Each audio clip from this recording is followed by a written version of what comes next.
Welcome to the Nurse Shark Academy Show, a Baxter Professional Services production. Welcome to the Nurse Shark Academy Show, where we're experts in nursing and experts in business. I'm Tina Baxter, your host. Today's guest is Amy Madrigal, and today's episode, how one nurse uses her experience to prepare the next generation of caregivers. Hey, before you go, exciting news about the Nurse Shark Academy Show. The Nurse Shark Academy Show has been nominated for a Women in Podcasting Award, so please vote for me. We are nominated in the business category.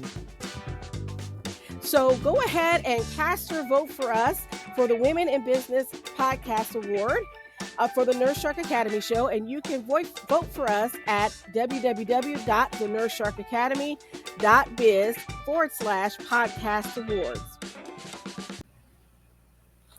Welcome to the Nurse Shark Academy Show. I'm Tina Baxter, your host. The Nurse Shark Academy Show highlights nurse business owners and others in the healthcare field who promote entrepreneurship. We interview nurse leaders and encourage them to tell their story. My mission is for you to own your seat at the table of nurse entrepreneurship, gaining the confidence, skills, and freedom to live your life on your own terms. You will dream big and expand your consciousness as an entrepreneur. Join us and support these wonderful nurse entrepreneurs and leaders. Today's guest, we have Amy Gonzalez of M&A Academy of Caregiving. Welcome to the show. Hello. It's Amy Madrigal. My email that's right. is so old. It's okay. You changed your, you got married, didn't you? Yes. Okay. And say your last name again? Madrigal or Madrigal. Madrigal. Mm-hmm.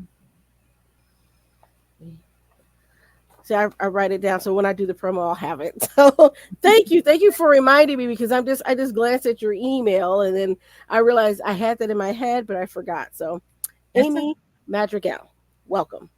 So tell me, Amy, a little bit about your nursing background. What made you become a nurse? So I have a unique story. I had my twins when I was 17. So I was pregnant at 16, and the nurse that I had was so sweet to me. She was non-judgmental, and from honestly that point on, I knew that I wanted to help others. And so by the age of 22, I had my fourth child. So after that, I was like, okay, I need to go to school. I need to do something. My husband encouraged me to, get a career. And I hadn't had any college courses or anything. I took my GED and I took the HESI exam, the entrance exam for the nursing program. I wanted to do the RN, but I didn't have the prereqs for that. So I applied for the LVN program, didn't think I would get accepted. And then lo and behold, in December, I had gotten the email. This was in 2014. I had gotten the email that I was accepted into the LVN program. So I was shocked. So I just knew God had it in his plan for me to become a nurse, because I hadn't, it had been such a long span from 15 to 23, 24. To actually get into the program with just my GED. So I was blessed to apply the first time and get in. Well, can I just say, for one, congratulations on that, because that's huge. And I want our listeners to hear that. Just because you may not take the traditional route, right? Many of us didn't start out in nursing. We may have started in a different field. We may have had some things that happened in our family life, children, illnesses, taking care of loved ones. We don't know, but you persevered, and you make it sound like you were this old hat by then. But of course, 4 kids later, you probably felt that way. But you were still pretty young. From 15 to 23. Yeah, but you were still pretty young. And I want to say, you can start at any time. Don't let your age stop you. If you have that drive and desire, go for it. I tell people that all the time. They'll be like, oh no, I'm too old. I'm like, you're never too old. So to be honest, I tried a couple of times, doing my prereqs, and I had a hard time with anatomy and physiology. So I did this mistake. I would work night shift when I was at LVN, 10 to 6. My husband would drive me like 35 minutes down the road to the college. I'd go take my AMP class. Well, I failed it with a D. So I had to do it over again until, so that was in 2015. In I was a floor nurse for a year, a charge nurse, and then I moved into administrative nursing. So I did several roles as a LVN in administrative nursing. I did wound care, infection control, and then I decided I really wanted to apply myself and go and try to get into the transition program. So I did, and I got accepted. That's when COVID hit in 2020. So the role that I had of infection control, I mean, you can imagine in long-term care, it was chaotic, I can. especially yeah, especially in the position that I was. You had to start COVID testing every week, so it was just a lot. So I had to make the decision to withdraw from the transition program. I was actually in my third semester. I only had one semester to go to graduate as an RN. So I withdrew because I felt like at that time the facility needed me more. And so I did that. Then the year after that, talked to my administrator at the time and I told her, I feel like I put my dream of becoming an RN on hold because I knew everyone needed me more at that time. And there was just a lot going on. So I applied and I got in, and I actually came out of my administrative nursing position and went to the floor. And I would work Thursday, Friday, Saturday nights, 6 p to 6 a.m. Thursdays were brutal. Getting to clinicals, I wouldn't sleep. I hate saying that, but I wouldn't sleep because I'd go straight from clinicals to work. But I just, I had to do what I needed to do to get through that period. And then I graduated in 2022 as a RN, and I did PACU for a couple months. And my administrator at the time called me, or my previous administrator called me and said, Amy, the DON is stepping down, and I couldn't think of anybody else to ask to take this position but you. I know that you can take that position. So I thought about it for, overnight, and I accepted it. So I've been the director of nursing now for 2 years. Well, that's wonderful. Now, first of all, I commend you for not giving up, particularly during that COVID period, because I know what it was like. I kept getting phone calls from DONs asking me, did I have gloves? Did I know where they could get hand sanitizer? I was working in psychiatry at the time, so where I still currently work. And I had just left the nursing home setting like in 2017, but I still had a lot of contacts there, and I still came in and do trainings for them. And so I can only imagine what was going on at that time. But I'm glad that you were able to finish and get your degree and become an RN. And then now you've come full circle and come back to working in long term care. Mm-hmm. Um, so I understand that you have been the DON for 2 years, and now you're starting your own business. Can you tell me when made you decide to do that? So I have, since 2016, 2017, I've helped teach the CNA program at the facility where I work at. And then I was a program director. And so I see the gap that everybody has in every setting. It doesn't matter if it's nursing home health, hospital. Everybody needs CNAs. So I felt like this was the perfect opportunity for me to take advantage of the skills and knowledge that I already have to make sure that we're producing high quality CNAs. So that, to me, I'm passionate about, letting the students know you're starting here as a CNA, but use this as your stepping stone if that's what you choose to do. Because a lot of them, I feel like they kind of feel down if they start off as a CNA. And I'm like, we need you. Like, y'all are the eyes and ears. Y'all are the first one to see a change in condition, reporting it to the nurse. So I make sure that they know how valuable they are to us nurses. With CNA week coming up,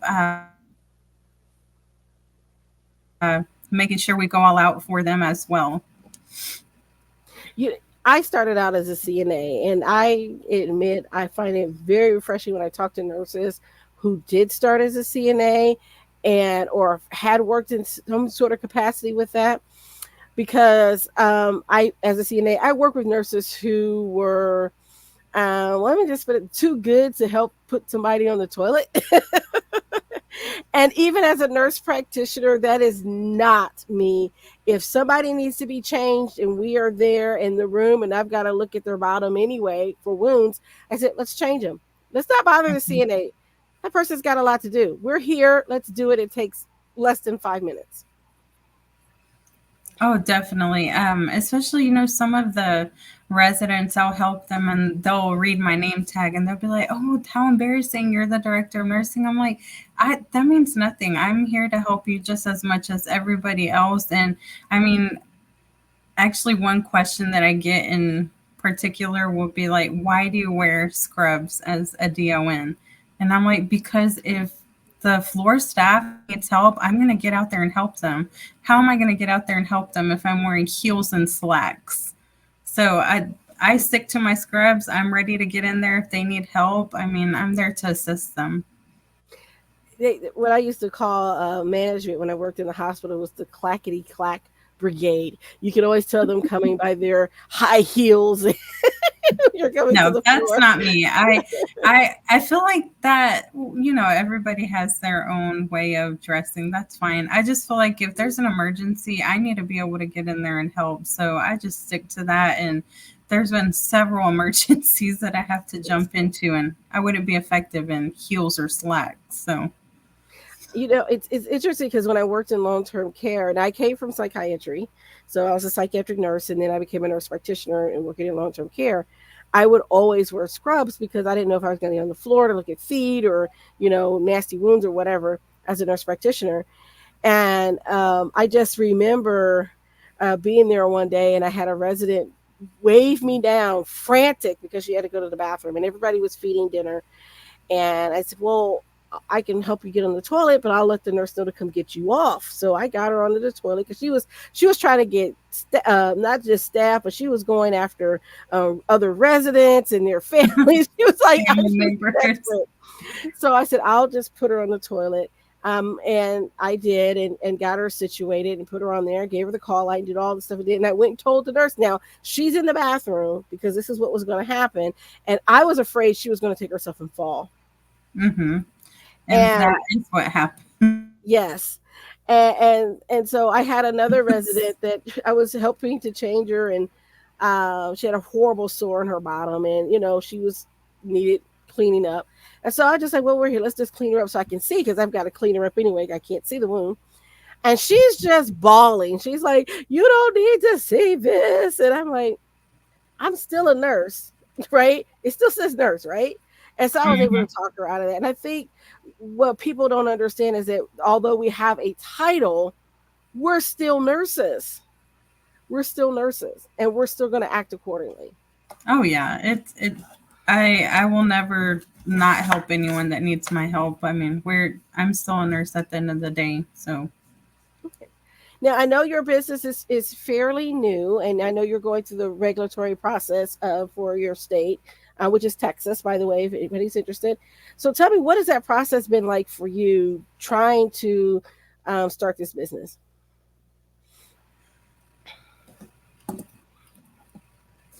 so thankfully, thankfully, with being the program director, I'm familiar with the HHSC application and renewal and that, and how to submit students. So, what I did was, since I knew I was going to be embarking on this new adventure, I removed myself as the program director on the NATCEP. Um, so, I put my assistant director of nursing as the director, and then That way I could be listed as just instructor for the facility. And so I applied through HHSC. I felt like that application was fairly easy. Got approved maybe a week or two later. And then now I'm working on the Texas Workforce Commission. And that one is a little bit more daunting just because of the amount of paperwork you have to send in: catalogs, policies, procedures, attendance, rosters. So you want to make sure you send in everything at one time so you're not getting it sent back to you. So that part has been uh, it's a little scary. I haven't submitted that yet because you also have to have a um, financial statement of stability. So you have to work with a CPA that's licensed in that state. So I am working with somebody. I'm just waiting on some statements to send over to her and then send everything over to the Workforce Commission. And I think they usually, it says they take about 90 days to get back to you. But I've talked to other school owners and they say it doesn't take them that long. Well, that's good. So you're moving right along, and so you're in Angleton, Texas. In case anybody's listening from Texas and you want to know how to get into CNA training, to look you up when you're ready, because you'll be open before long. I'm quite sure. I'm quite Yeah, sure. I'm aiming for September if all goes well. If not, October's fine. I was blessed to find a location. So there's a church here that owns office spaces, and it was a great price. They worked with me, and getting your office space, you need to make sure you're getting your commercial insurance that covers the property itself, but covers you because you're teaching people. So somebody can do something outrageous and say, well, she taught me this way. So you want to make sure you have insurance for yourself so you're not getting sued. So thankfully, Texas has the curriculum already built, so I don't have to worry about that part. And I've taught several classes, so it's just making sure you're effectively teaching each student because everybody has their own learning styles. That's very important and true. And as a CNA instructor myself, I can definitely say having different ways of instructing. So maybe some people prefer to hear it, audio lecture. Others Mhm. may rather have a video, or other people need that hands on for it to click for them. So, and putting all those things in there is very important. And so, what's been your biggest hurdle as you start this journey with entrepreneurship? What's been your biggest hurdle as far as your mindset and becoming an entrepreneur? I think the fear of failure. You have to get out of that because it's scary, right? You're in your comfort zone, like, and I'm still going to be doing my full-time job until I can get to a point where, if not if, it will flourish. And then that's my end goal. My vision is to have multiple locations. So that's the point I want to get to, but I think it's the fear of failure. So I had, when I first started in January, I told my husband, okay, January is my month of research. February will be my month of action. So then my research dragged a little bit into February. And then I was like, okay, I've got to start looking into all this. But I feel like I've been keeping a good pace and networking with people that have gone through this process. They're more than willing to help. I mean, YouTube videos, just reaching out to people on LinkedIn, they're more than willing to help. And I think the other thing is to bootstrapping this because I really don't want to take out loans. So you just have to take into consideration what your startup cost is going to be, and know that that cost is not going to be every month. It's just, one time. The Workforce Commission, I feel like their process is a little pricey. It's about $1,400 for the application, but it's a one-time fee. So, and then your insurance. So just, I've been picking up some shifts to try to not get into debt opening this. And that's important to hear, because I think a lot of nurses forget that they have the capacity to help fund their own dream. We all know how to pick up a shift, to purchase the car, to pay the house note, to do the things. So why not pick up that extra shift and invest that money into your own entrepreneur dream? And I applaud people who can do that. Now there are some that may have funding, and that's great too. But not everybody has that available. But you mentioned something very important, and that's having a budget and understanding what your startup costs are going to be. This is where I see a lot of people, and when they're starting their business, forget to do that. Look at that and see what their startup costs will be and how you can work towards that. When we started our CNA school, one of the things we did is we went to some flea markets and found equipment. uh, Amazon, we got equipment there. We also got equipment from donated to us from the hospital. Our first set of linens came from the hospital. The hospital had this deal where they got rid of their old linens, and you could get a sack of linens for like $1. And so we got all the linens we needed for our school that way. So look at those relationships and partnerships that you've developed over the years, and find out if they're throwing away old equipment. You'll be surprised. Nursing homes do it too. They'll say, "Oh, we're getting rid of our old hospital beds and we're getting new beds in." Well, instead of having them throw them out or send them to the dump, see if they can donate it to your school. And that's one thing I did. So I started reaching out to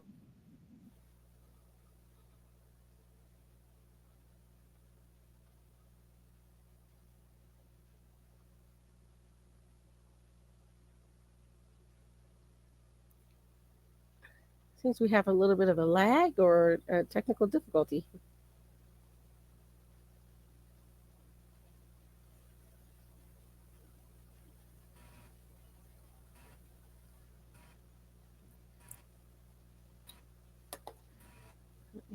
sorry.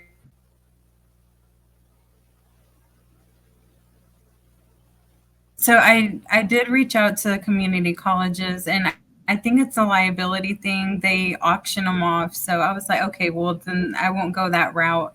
And actually, my activity director was like, you need to look at eBay. And I was obviously a little like, I don't want to order through eBay. And I ordered a mannequin for like $250 with the interchangeable parts and really good quality. So I'll be ordering another one. And then actually, the facility gave me two beds because they're changing out to electric beds. So they're crank beds. So I don't have to Hmm. purchase that. It's just finding ways to reduce your costs and using the, like you said, partnerships that I already have. So I reached out to our McKesson supply manager, and I was like, this, I'm going to be doing this business. Is there a way that I can open an account so I can be ordering my supplies through you? And he said, set me up an account and I'll be able to order through there. And yeah, that's important. And I don't think people think about those with those vendors that you need to get in contact with and all those different things when you're starting up your business is very important. Okay, so lastly, our last question is, if you were Can to I add have, one more thing on that though? sure, go ahead. So after like 2 months of me doing all this research on my own, reach out to your local community colleges. They should have small business development centers, and it's free. And you sit down with an advisor and they make sure you have everything going on the right track. Things that I didn't know I needed, they make sure they have this list for you and you can meet with them. So that's been a great asset and it's free. And that's wonderful. And yes, when we started our business, we used SCORE. We met with them, and that's a free program too. Then they work with the SBA, the Small Business Administration. Hmm. Okay. Well, our last question is, if you had a piece of advice to give to a budding entrepreneur, what would it be?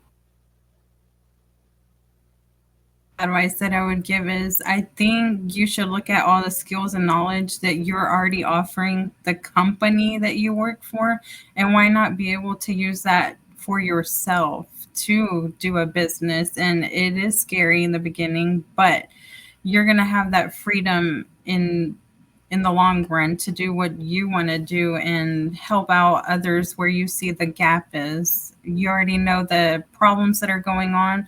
You have the solutions with the skills and knowledge that you have. So I'd say just go for it. All right. Okay. Now, how would our listeners get in touch with you if they wanted to meet with you or to ask you more questions? So they can reach out to me on LinkedIn, Amy Madrigal, or I have an email too, info at academyofcaregiving.com. Those are the two ways that they can reach out to me. And I'd love Okay. to talk with anyone. Great. We'll definitely have that information in our show notes. I want to thank everyone for listening and joining us here at the Nurse Shark Academy show. Please, if you're watching us on YouTube, don't forget to subscribe and hit the notification bell so that you know when all of our episodes are uploaded. Also, if you're following us from Podbean or wherever you get your audio podcasts, don't forget to leave us a like and a comment. We appreciate you supporting our show. And don't forget that those that are patrons, we do have special content that's available for our patrons only of our show. And you can become a patron by going to podbean.com and looking for our show. All right. Thank you. That's all we have for today. And we'll see you next time. Thank you for having me on. Hey, before you go, exciting news about the Nurse Shark Academy show. The Nurse Shark Academy show has been nominated for a Women in Podcasting Award, so please vote for me. We are nominated in the business category. So go ahead and cast your vote for us for the Women in Business Podcast Award for the Nurse Shark Academy show, and you can vote for us at www.thenurssharkacademy.biz/podcast awards. Thank you for listening to the Nurse Shark Academy show wherever you get your podcasts or watching us on YouTube. Don't forget to like and subscribe, and don't forget to hit the notification bell so that you'll know when all of our episodes come out. If you want further information, you can contact us on the nurssharkacademy.biz.